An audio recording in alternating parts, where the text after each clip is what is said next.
ጎበዝ ተማሪ ወይም ባለ ተሰጥኦ ልትሆኑ ትችላላችሁ። አላማችሁና ፍላጎታችሁ ዶክተር፣ ኢንጂነር፣ አትሌት ወይም አክተር መሆን ሊሆን ይችላል። ትልቁ ችግር የሚጀምረው 18 ዓመት ሲሞላችሁ ነው። ከ1998 ጀምሮ በተላለፈው ሀገራዊ ውሳኔ ለ18 ወራት የሚቆይ ብሔራዊ አገልግሎት በሚል ሰበብ ለአንድ ሳምንት የሚበቃ ደሞዝ መግዛት በማይችል ደግሞ ለ15 ወይንም ለ20 ዓመታት ድንበር እንድትጠብቁ ልትመደቡ ትችላላችሁ። ምክንያቱም ያላችሁት ኤርትራ ውስጥ ነው። ሰላም ፋሚሊ፣ በዛሬው ቪዲዮ ኤርትራዊነትን አስቸጋሪ ከሚያደርጉት ጉዳዮች ዋና ዋናዎቹን እናያለን። ዙሪያ ቲዩብን ሰብስክራይብ በማድረግ ቤተሰብ ሁኑ። ወደ ቪዲዮ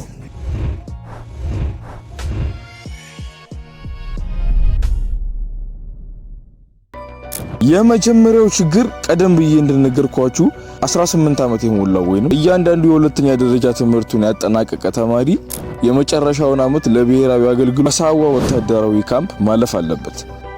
በዚህ ሰዓት በትምህርትና በወታደራዊ ህይወት መካከል ያለው መስመር ይጠፋል።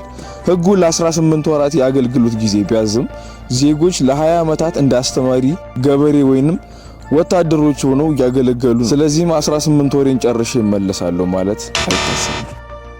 ሁለተኛው ጉዳይ ደግሞ ውስብስቡ የሶሻል ሚዲያ እገዳ ነው። ኤርትራ ውስጥ ልክ እንደኛ ሀገር ብዙ የሳተላይት ቲቪ ቻናሎች ያለው አንድ የቲቪና ራዲዮ ቻናል ብቻ ሲሆን እርሱም የኤርትራ መንግስት መረጃ ለማስተላለፍ የሚጠቀምበት ብቻ ነው። እንደ ፌስቡክና ዩቲዩብን የመሳሰሉ ዘመናዊ የሶሻል ሚዲያ መተግበሪያዎች ደግሞ ሀገሪቱ ላይ በተጣለው አስከፊ የኔትወርክ እገዳ ምክንያት አብዛኞቹ እንዳይሰሩ ሆነዋል። 2G እና 3G ኔትወርክ እጅግ ጥቂት ቦታዎች ላይ በከፊል ይሰራል። 4G እና 5G ግን የማይታሰቡ።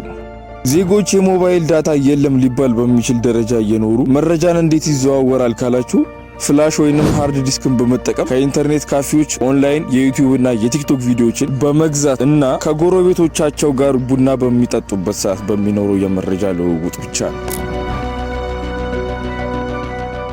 ሶስተኛውና አሳሳቢው ችግር የኤርትራ መንግስት በሚከተለው የኢኮኖሚያዊ አካሄድ የተነሳ ዜጎች ገንዘባቸው እንደ ልብ ያለ መጠቀም ገደብ ተጥሎባቸዋል። ሀገሪቱ ላይ ከኮሜርሻል ባንክ ኦፍ ኤርትራ ውጪ ምንም አይነት የግል ባንኮች የሌሉ ሲሆን እንዲሁም ምንም አይነት የኤቲኤም ማሽኖችም የሉም።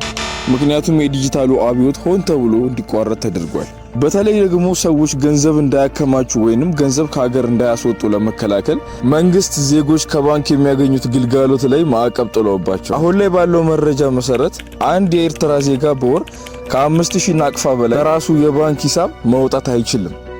በዚህም ሳቢያ አብዛኛው የሀገሩ ዜጋ ገንዘቡን ባንክ እንዳያስቀምጥ ቢሆንም ውጪ ሀገር ካሉ ዘመድ ወይንም ጓደኞች የሚላክላቸውን ለመውሰድ ካልሆነ በቀር ወደ ባንክ የሚመላለሰው ሰው ጥቂት ነው።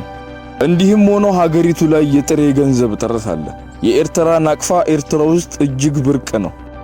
ኤርትራ እንደ አፍሪካ ስትሮንግ ከረንሲ ያላቸው ከሚባሉ ሀገራት ተርታ የምትመደብ ሲሆን እኛ አንድ የአሜሪካ $1 በ156 ብር ስንመነዝር እነሱ ግን አንዱን በ15 ናቅፋ ይገዛሉ። ይሄ ማለት አንድ ናቅፋ 10 የኢትዮጵያ ብር ነው ማለት ነው። የሚያሳዝነው ግን ኢኮኖሚያቸው እንደ ዓለም ዝቅተኛ እድገት ከሚያሳዩት ተርታ ነው። የዚህን ያክል ጠንካራ መገበያያ ይዘው እንዴት ነው ኢኮኖሚያቸው የማያድገው ካላችሁ የኤርትራ ብሔራዊ ባንክ ሰርኩሌት እንዲያደርግ የሚፈቅደው የናቅፋ መጠን እጅግ በጣም ትንሽ ስለሆነ ለምሳሌ ከ2 ዓመት በፊት የነበረው የኢትዮጵያ ቶታል መኒ ሰፕላይ ወደ 2.8 ትሪሊዮን ብር ይጠጋ ነበር። የኤርትራ ግን 60 ቢሊዮን ናቅፋ ብቻ ነው። እንደ ዶላር እና ዩሮ ያሉ ፎሬን ከረንሲዎችን ተጠቅመው መገበያየት ቀርቶ የራሳቸውን ገንዘብ እንኳን በአግባቡ አይጠቀሙ።